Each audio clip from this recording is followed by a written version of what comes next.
Hey guys, welcome back. I have Brother John from BrotherJohnF.com on the line. Silver for the people. How are you, Brother John? We've got some very, very interesting news happening as we're having this conversation. Donald Trump is literally about to be sworn in Washington, D.C. What interesting times in which we live, huh? Yeah, it's great to be back on. Really exciting. I don't think any of the big worries panned out. I think there's been a whole lot of hullabaloo about nothing, but we'll have to wait and see what he outlines. He's got a big mess in front of him. It's going to be interesting to see what he tries to do with it.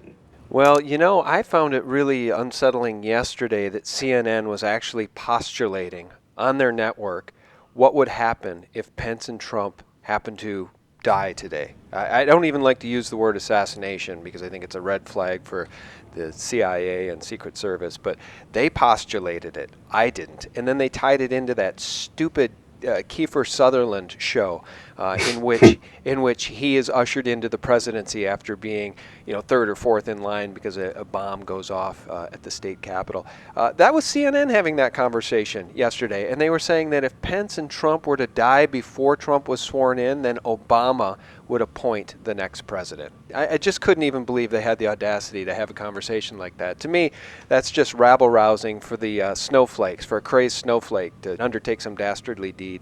Well, CNN's practically become a caricature of itself. I mean, I don't think anybody takes them seriously anymore on the right or the left. They're really just, uh, it's entertainment more than anything else. I don't know anyone who takes anything they say seriously, honestly. Right. Well, it's actually worse than entertainment. It's really CIA, State Department talking points, isn't it? And for them to label those of us who are exposing the corruption of the oligarchy, exposing the corruption that lies within our government, exposing the CIA, the NSA, DynCorp. I don't know if you've been following that George Webb series. We can talk about that in a second. But it's CNN that's propagating fake news, not us. Well, absolutely. It's been that way for a while, but I think, you know, the mainstream media is pretty much running scared. The alternative stories that everybody cares about are covered in the alternative media. They're not covered by the mainstream media. Um, so, if Donald Trump, and I have serious doubts as to whether he's going to drain the swamp, as we say, but I mean, there's a really big swamp that needs to be drained, and there's a lot of people who need to be shown the door. And that includes a lot of people in the media who are just so corrupt, it's ridiculous. But, there's a lot of people who have a lot to lose if anything like that even happens. So it's not surprising to see these people kind of rally around, the dying embers of their corrupt organizations. But hopefully, I've seen some interesting, hints at what Donald Trump might be thinking about doing. One interesting one was abolishing the CIA. Wow, we better be careful about that.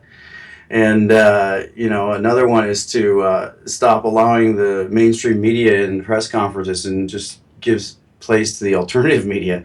I mean, some of these ideas are really radical. I'd be surprised if any were implemented, but at least they're being talked about. Yeah, well, I've got some thoughts on this. This is actually very important. Will he drain the swamp or not? And let's talk about that in 1 second. Let me just back up though and say, I'm watching this live as you and I are having this conversation on CNN. He's not been sworn in yet, but I find it absolutely perfect that George Bush Sr. and Barbara Bush are conspicuously absent from this inauguration, being that George Bush Sr. used to be the director of the CIA. We know how knee-deep the Bush family has been in the corruption that we've just described, along with the Clinton family. And George Bush Sr. and Barbara Bush are said to be both in the hospital at this point. How convenient. They didn't have to show up for this inauguration. I'm not sure if that's unprecedented, but I don't recall the last time the presidents that were still alive didn't show up for an inauguration. I think just about everything about this election has been unprecedented. There's something going on behind the scenes. I don't know what that is. I can only speculate as to what that is. I personally believe that the powers that be, the Illuminati, whatever you want to call these people, that they operate in factions. So, think of them like a whole bunch of mobsters. There's a bunch of organized crime mobs They have little turf wars. They bump each other off and do things like that. And so, this may be some kind of changing of the guard. I just don't know. I think when we see what this administration begins to try to implement, I mean, there's some of the old school people in there. There's some of your neocons thrown in there. There's some new people thrown in there. It's just really hard to say where they're going to try to take this. Well, I want to flush that out here after I make this one additional comment. Watching this thing live, did you happen to see Hillary Clinton in any of this? Because she is there with her husband Bill, and she looks like she's ready to cry. And can you imagine being in her shoes, having been told years ago, several years ago, 8 years ago, by the Bilderberg Group that you would be in line for 2016, but Barack was going to be getting it in 2008. She literally thought she'd be president in 2016. The media did everything they could on her behalf to make sure that happened. Nobody showed up for her rallies. 20, 30,000 people showed up for all of Trump's rallies. And now she's sitting here watching this happen in a state of absolute disbelief. Oh, and by the way, Obama did not pardon her. Yeah, well, the thing is that I mean that goes back to the Nixon days. How do you pardon someone who hasn't been charged with anything? It's a sticky legal issue, but it's hard to say what they're thinking. Everything's just so turned around right now.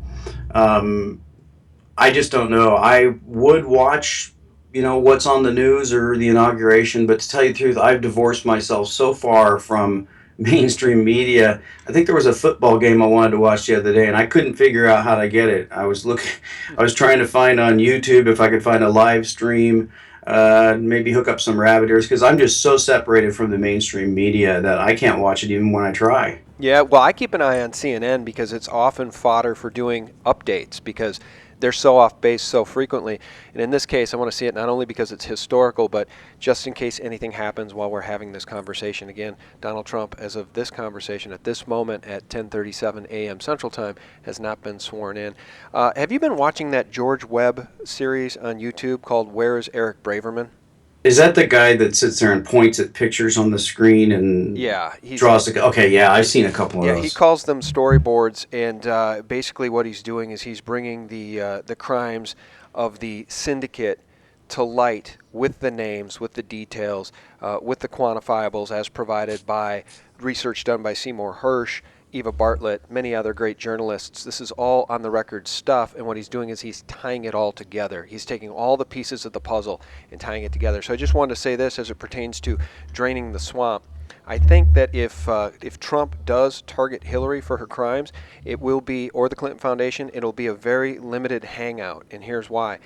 George Webb in that series points the finger squarely at DynCorp as being involved in his own words. He believes DynCorp is behind most of the false flag shootings in this country, including San Bernardino, where eyewitnesses pointed at 3 shooters. And of course, the official mainstream media avoided those witnesses and pinned it on 2 other people. The rabbit hole goes deep. Here's my point. Steve Feinberg is the owner of DynCorp. Service Capital Management is part of that ring with Steve Feinberg, DynCorp, and Steve Feinberg is going to be one of Trump's chief economic advisors. DynCorp is up to its neck in criminality all over the planet, and I don't think it bodes well for actually draining the swamp very far. Yeah, I had heard that he had appointed him, but I mean, this stuff. You can talk about Pizzagate and all these other scandals and things like that. I've been following this type of stuff for over 30 years. I mean, this stuff goes back to, the stuff that happened in the Bush White House, Reagan White House, uh, Franklin cover up. I mean, this stuff goes way, way, way back. Back to the OSS and MK Ultra, founding of the CIA, NASA, etc. And it's sometimes it's discouraging because the corruption is so deep, so wide, so many are involved. But a lot of times, we just have to try to rescue one person at a time. Sometimes it's just the victims of these abusers, and some of the victims can be rescued. And that's about all we can do until, there's a really big change, and maybe it's coming, maybe it's not. Yeah, well, I'll tell you this, my friend, as it relates to the Clinton Foundation, their crimes in Haiti, the child trafficking with Laura Silsby, 33 kids trying to be trafficked out. She was caught, she was arrested by Haitian police, she was thrown in the clink, and who came to her rescue? People from the Clinton Foundation. And you know what George Webb flushes out here is that I now realize, because of his detailed work in the series Where's Eric Braverman, it's just powerful, powerful testimony and quantifiable evidence suggesting that it goes way deeper than the Clinton Foundation. It names the people, the agencies, DynCorp, etc., the agencies that are in bed with really the toppling of the Haitian government and the implementation, really the takeover of Haiti and the child trafficking, taking the oil, setting up a gold mine as cover for all sorts of different nefarious things. It's exactly the model that we saw happen in Libya. It's exactly the model that they'd like to pull off in Syria. It's exactly the model that we saw happen in Iraq and Afghanistan. This is all part of their New World Order playbook, and it's always done under the guide of protecting we the people from terrorism. That's what's so stupid about it, because those of us with eyes to see and ears to hear now know that that's completely a phony cover story. Yeah, well, that brings up an interesting point because, with this new administration and the stance with Russia, what is going to be the next bogeyman? That's going to be really important going forward as far as foreign policy goes, because we know that our government always has to have a bogeyman that they can point to. And ever since 9/11, it's been the tourists hiding behind every bush or tree and, is that going to continue in this next administration? The Obama administration and the Clintons had been leaning towards demonizing Putin and Russia, and they obviously lost on that one, and they lost with their, claim that it was a fake election but a rigged election.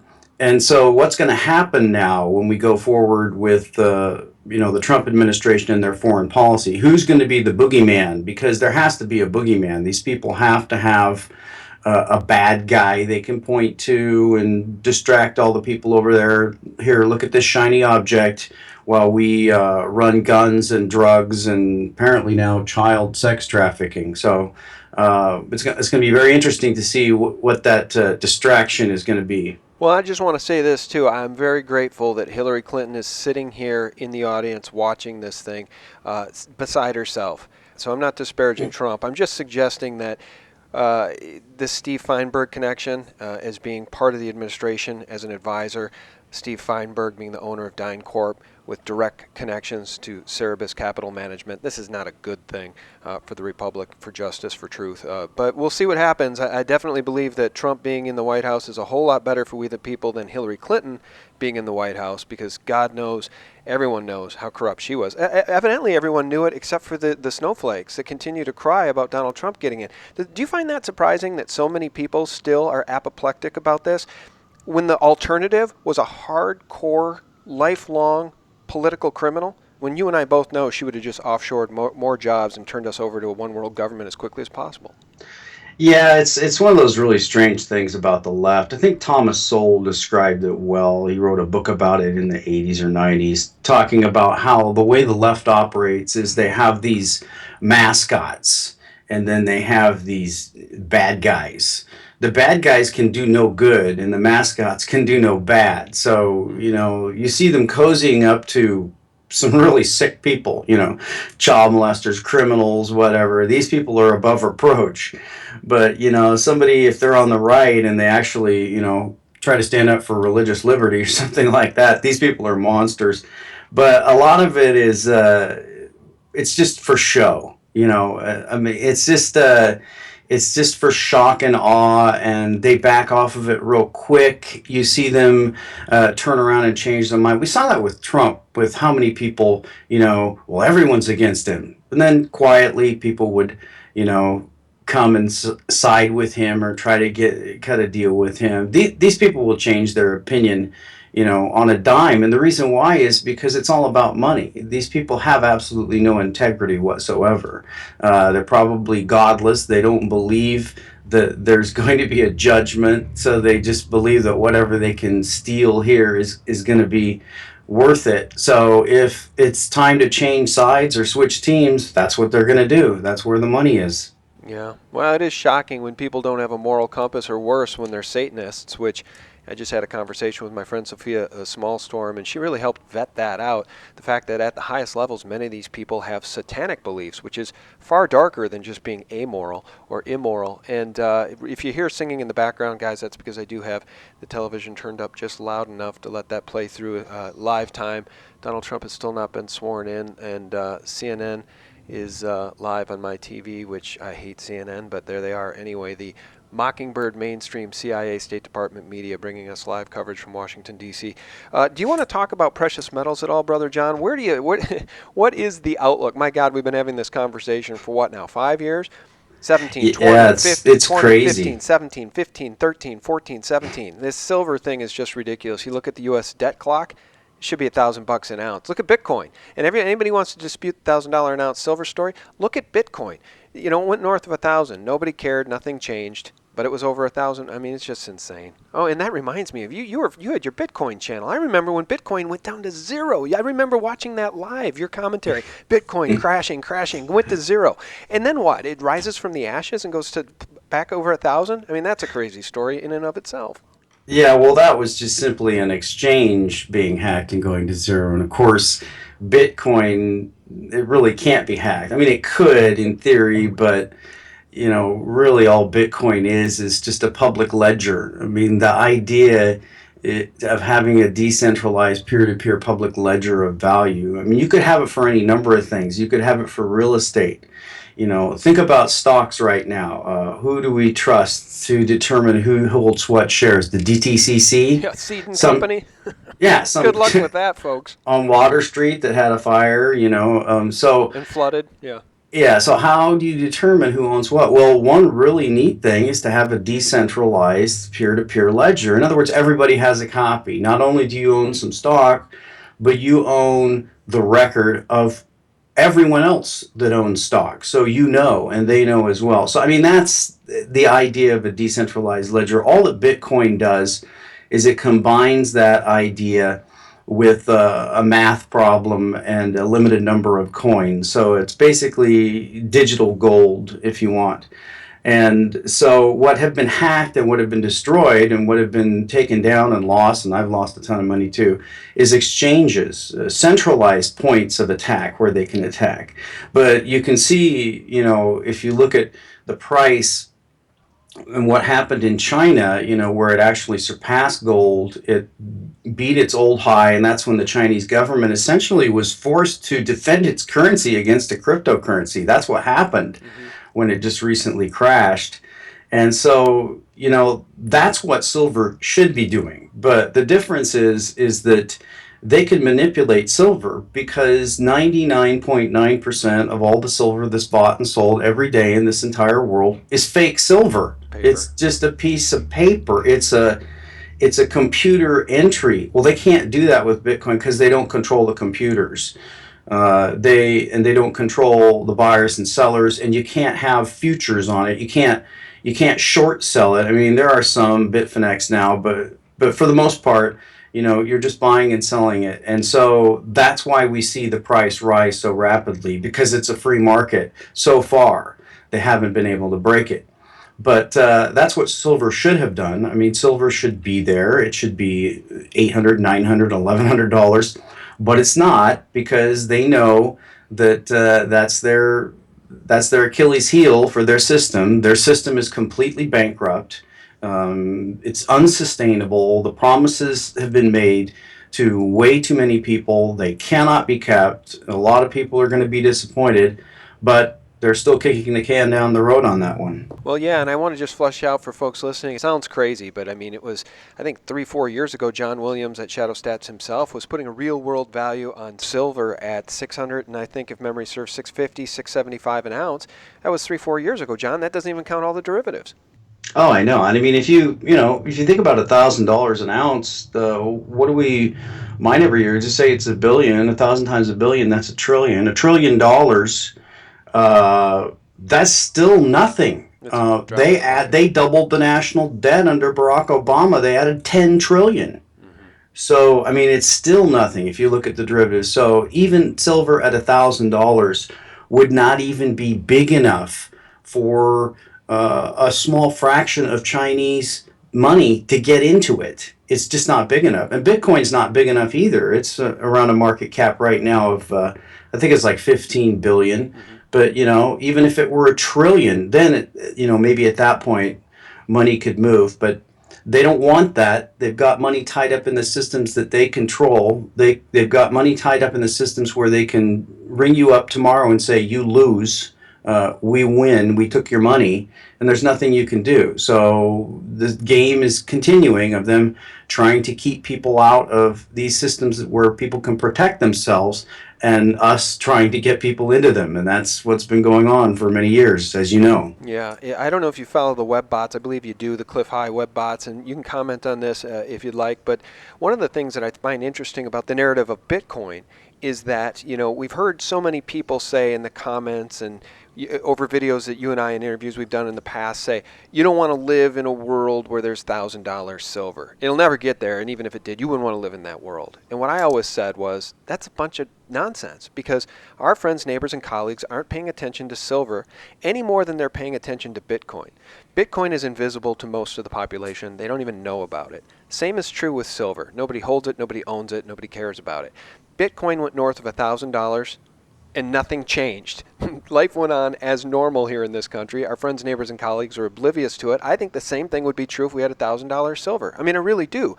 The difference being, of course, $1,000 silver in U.S. currency would signal the death of the dollar, and that's ultimately why the powers that be, the banksters, continue to manipulate silver and gold.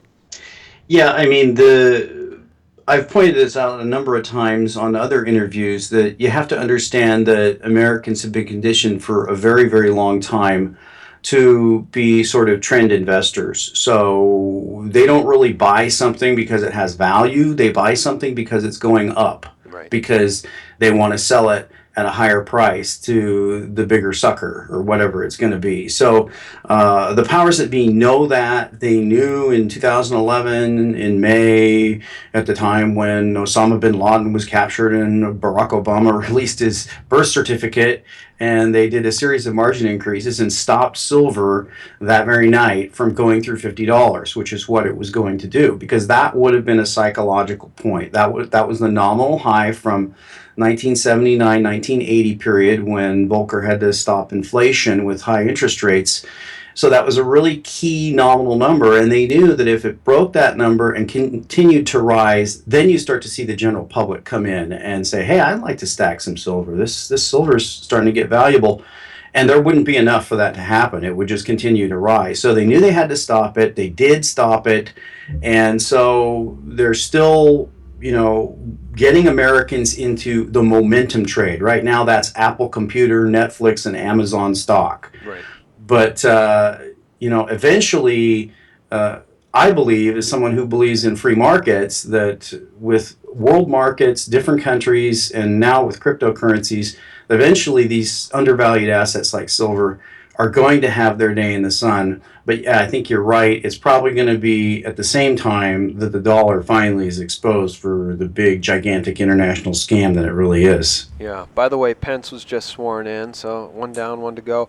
Okay, so the web bots. I find the prediction of the web bots interesting. I've been following Cliff High for a long, long time. One of the first videos I ever did for my YouTube channel featured a Cliff High interview, I like Cliff. I like the web bots. I like the story. There's been a lot of accuracy with the web bots. There's also been a lot of misses. But where they did get something right recently was he predicted when Bitcoin was back down around 4,450 that it would go springing past 1,000 because of demand in China.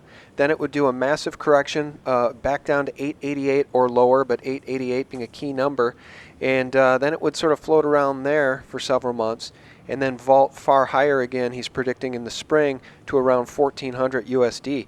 I wonder if he'll be right. I don't see Bitcoin dying. I see Bitcoin, I said in a recent interview, correct me if I'm wrong, tell me what you think. I see Bitcoin going to 10,000 USD just as easily as it could go to zero. I mean, I'll give it a 50-50 chance, and my money's on going to 10,000 before it goes to zero. Well, if you look at, I've been following it since I discovered it back in 2011 when it was Yeah, I about. got to give you credit. Early adopter, you were. And I was very skeptical. I was skeptical in interviews with you, and I thought Bitcoin was, worth what it's worth. I mean, a digital currency backed by nothing, right? But where we all missed the boat, not you, but the blockchain, the technology. It's very significant.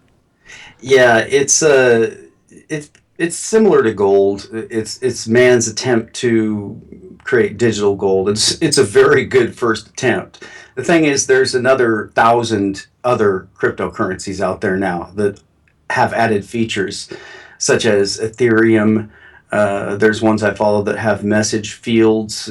There's the potential to defeat the control of information, because you can have decentralized information, decentralized libraries, decentralized contracts. There's a lot coming in this space, and there's a lot of other cryptocurrencies. Now, if you look at Bitcoin's price activity, it's gone many times. It's run up, hundreds and hundreds of percent, only to crash maybe 60, 70, 80, 90%. On this one, I predicted we'd get a price of around 600. We didn't get that. We got about 735 from a high. Well, in the U.S., the high was around 1150 to 1200. In China, it hit 1300 and hit a new high. But that's what caused them to react so swiftly to it. But if you go by the past, once it vaults to new highs, it tends to run maybe 3 or 4 fold. So if Bitcoin broke out significantly through that 1,300 price, a run to 5,000 or even 10,000 wouldn't be surprising at all. And then you'd probably have, another crash back down to 2, 3, or 4,000, and then off again to the races. So it's by no means over, and still a very small number of people know about it. There's still only a market cap of about $15 billion. All right, well, before we lose you here, we're going to wrap this up, and I wanted to ask your thoughts on, I asked this of everybody. It's 2017. You, of course, recall the 1988 cover of the Rothschild's Economist magazine predicting a world currency. The medal around the phoenix's neck was gold, and emblazoned on that gold medallion was the year 2018. That was a 30-year prediction. We're 1 year away. Do you think the Rothschilds and the powers that be are losing control of this narrative, or do they still maintain plenty of power through the Bank of International Settlements, the World Bank, the IMF, to get us onto a one world currency, or at least a global currency of some sort, in the next year, as predicted? They have plenty of power, but they don't have power to predict the future. The power that they have is to predict what they intend to do. And that means barring somebody getting in the way or interfering with their plans. So they have a limited ability to predict the future. That's probably something in the order of what WebBot is based on, in that they can kind of hint and talk about what they plan to do, and those things kind of get picked up in the ether and then kind of bounced around. So they have the ability to execute their plans as long as there isn't something, that interferes with that. And ultimately, they're just like you and me. They can say, on this date, I'm going to do this. But the truth of the matter is, you don't even know if you're going to be alive on that date. So they have a limited ability. They're going to work as hard as they can to do what they want to do. And heaven knows, I don't know what these people are thinking, why they would want a totalitarian world government.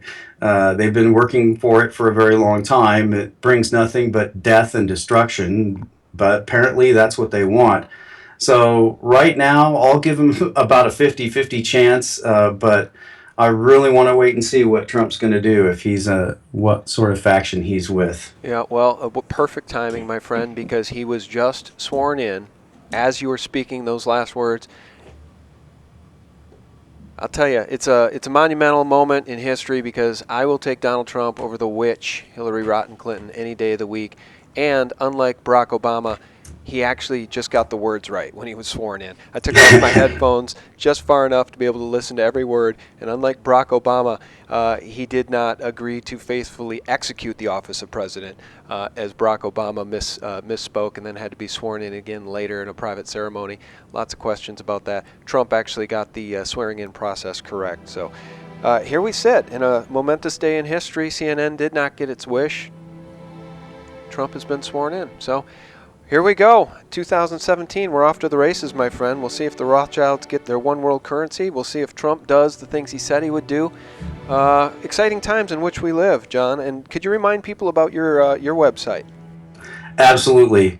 I would say to everybody, regardless, pray for the man. Hopefully he can make some change. My website's BrotherJohnF.com. Also have a member site, BrotherJohnF.biz, and you can sign up for monthly or yearly membership, and we do videos every 3 or 4 days. Yeah, and a longtime friend to the cause of justice, Brother John F. Thanks so much for joining us today. Thanks for having me, Sean. My pleasure. And guys, thank you so much for joining us on this momentous day, January 20th, 2017. Donald Trump is now officially the President of the United States. May God bless the President. May God bless these United States. Thanks for listening. We will no longer surrender this country or its people to the false song of globalism. The nation state remains the true foundation for happiness and harmony.